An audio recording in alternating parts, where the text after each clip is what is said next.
علاؤالدین بہترین ولن تھے، وہ ولن سے ہیرو ہو گئے. ساون بہترین ولن تھا، ولن سے پھر وہ کریکٹر رول میں آ گیا، پھر وہ ہیرو ہو گیا. یہ اللہ کے ہاتھ میں ہوتا ہے، آگے ہونا پیچھے ہونا. بیڈ پیچ بھی آتے ہیں بعض دفعہ لوگوں کے. میں نے ایسا کبھی نہیں سوچا تھا، ان کا یہ سوچ تھی، تو ان کو میرے سے یہ گلا تھا، اور ان کا یہ خیال تھا کہ شاید میں ان سے پیسے کھاتا ہوں. ہو سکتا ہے یہ ایسا بھی ہوتا ہوگا، لوگ کھاتے ہوتا ہے ویسے انڈسٹری کے اندر.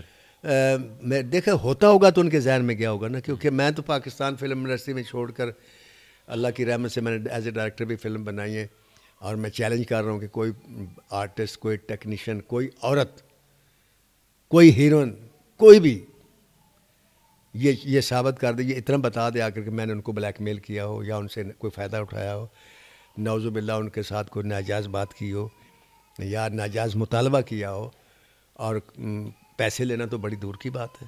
لیکن سر یہ سب کچھ شوبز فلم انڈسٹری کے اندر ہوتا ہے نا؟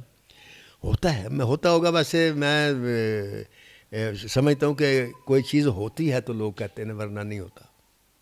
اور کتنا ہے یہ شوبز انڈسٹری میں ایسا کتنا ہے جس میں خواتین کا استحصال اور بلیک میلنگ شامل ہے؟ یہ مجھے نہیں پتا، کیونکہ میں ایسے لوگوں کے ساتھ میرے تعلقات نہیں ہیں. جو یہ لوگ کرتے ہیں، آپ نے مجھے کبھی کام کرتے نہیں دیکھا. میں جاتا ہوں، میں اپنے کمرے میں بیٹھ جاتا ہوں، جو دیا جاتا ہے وہاں میں کہانی لکھتا ہوں.